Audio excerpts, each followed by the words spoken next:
மிச்ச கதையை பார்க்கலாமா? ஓகே. எதோட முடித்தேன் அப்போ நான்? அகஸ்தியரும் 4 ராஜாக்களும் அந்த இவா வீட்டுக்கு போகிறா. யார் வீட்டுக்கு? இல்வாலா வாதாபி அவா வீட்டுக்கு இவா 5 பேரும் போகிறா. அவரும் சூப்பராக அந்த இல்வாலா வாதாப்பியை நன்னா வெட்டி போட்டு சமைச்சு அகஸ்தியருக்கு பரிமாறிடுறா. கரெக்டா? இப்போ அகஸ்தியர் அதை சாப்பிட போகிறாரா இல்லையா? டென்ஷனாக இருக்கா? சொல்கிறேன்.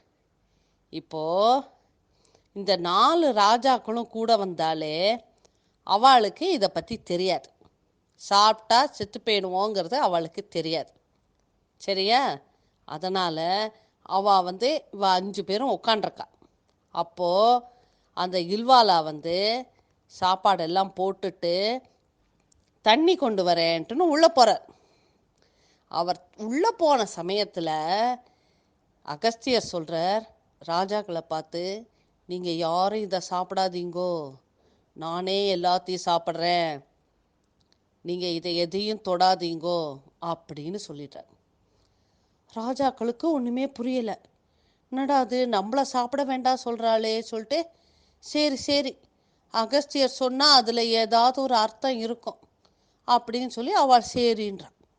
அகஸ்தியரே உட்காந்து எல்லாத்தையும் சாப்பிட்றாரு. இப்போ உள்ளே போன இல்வாலா கொஞ்சம் நேரத்தில் வரா. என்ன இவர் மட்டும் சாப்பிட்றார், முனிவர் மட்டும் சாப்பிட்றாரே, ராஜாக்கள்லாம் சாப்பிடவே இல்லையே அப்படின்னு சொல்கிறார். எல்லாத்தையும் இந்த முனிவரே சாப்பிட்டுருக்காரு, அவளுக்கெல்லாம் ஒன்றுமே வைக்கலையே அப்படின்னு கேட்குறார். அப்போது மற்ற ராஜாக்கள்லாம் சொல்கிறா, நாங்கள்லாம் இன்னைக்கு விரதம், இன்னைக்கு நாங்கள் எதுவுமே சாப்பிட மாட்டோம் அப்படின்ட்டா. இல்வாலாவும் நம்பிட்டான், பூதம் தானே, ஓஹோ அப்படியா, சரி சரி அப்படின்னு நம்பிட்டான். அகஸ்தியர் எல்லாத்தையும் ஒரு பிட்டு கூட விடாமல் அவ்வளவையும் நன்னா வச்சு வழித்து சாப்பிட்டு முடிச்சிட்டேன். சாப்பிட்டு முடித்த உடனே இப்போ வாதாபி எங்கே இருக்கார்? வாதாபி இப்போ அகஸ்தியரோட தொப்பக்குள்ள. இப்போ அகஸ்தியர் என்ன பண்ண போகிறார் தெரியுமா? கண்ணை மூடிண்டு வயத்தை அப்படியே ஒரு கையால் தடவிண்டு, வாதாபி ஜீர்ணோபி அப்படின்னு சொல்கிற. அப்படின்னா என்ன அர்த்தம் தெரியுமா?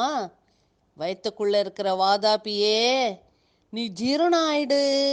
ஜீரணம் ஆயிடுன்னா என்ன அர்த்தம்? எல்லாம் அப்படியே ரத்தத்தோட கலந்துரும், சாப்பிட்டதெல்லாம் அப்படியே கலந்துடும், அதான் அர்த்தம்.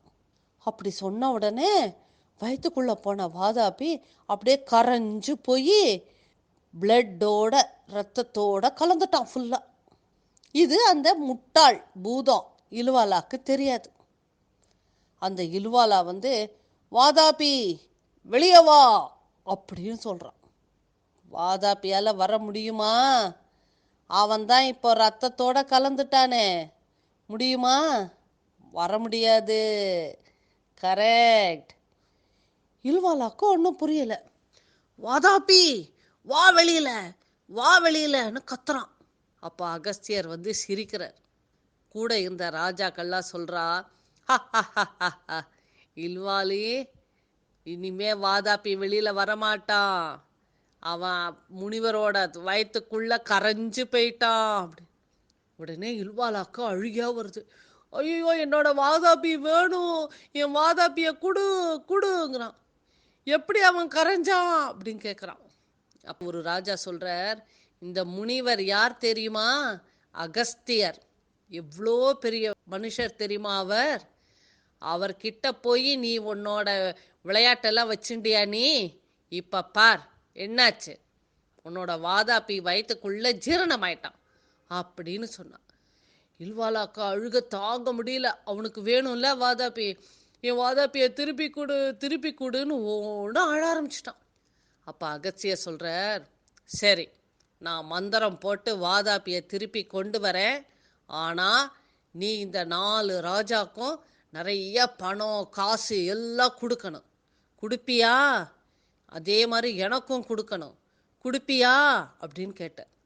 இல்வாலா சொன்னா, இங்க இருக்கிற எல்லாத்தையும் நீங்களே எடுத்துக்கோங்க, எவ்வளோ பணம் வேணா தரேன், எத்தனை காசு என்ன வேணுமோ தரேன், தங்கம் வேணா தரேன், வைரம் எது வேணாலும் தரேன், எனக்கு என் வாதாப்பிய கொடுத்துரு, நான் இனிமே இந்த தப்பு பண்ண மாட்டேன் அப்படின்னு இல்வாலா அழுதான். உடனே அகஸ்தியர் சரி அப்படின்னு சொல்லி கண்ணை மூடி சுவாமியை வேண்டிண்டு ஒரு மந்திரம் சொன்னார் பாரு.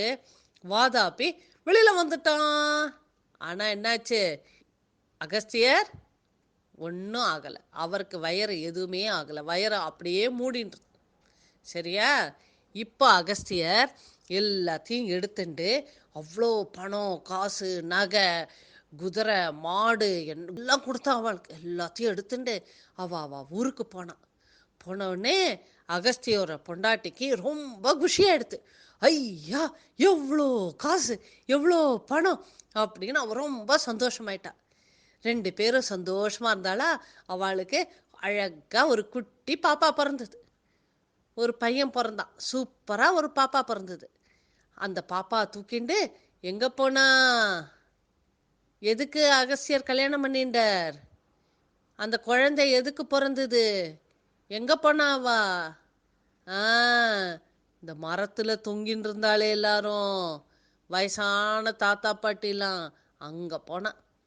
அங்க போய் எல்லாரும் பாருங்கோ, நான் கல்யாணம் பண்ணிட்டேன், இப்போ எனக்கு ஒரு அழகா பாப்பா இருக்கு, இப்போ சந்தோஷமா அவங்களுக்கெல்லாம் அப்படின்னு கேட்டான். உடனே அந்த தாத்தா பாட்டிக்கெல்லாம் ரொம்ப சந்தோஷமாயிட்டு அவ எல்லாரும் நீங்கள்லாம் நன்னா இருக்கணும் அப்படின்னு பிளஸ் பண்ணிட்டு அவெல்லாம் உமாச்சி கிட்ட போயிட்டான். அவ்வளோதான் கதை. சூப்பராக இருந்ததா? இந்த கதை முடிஞ்சுது. ஓகே.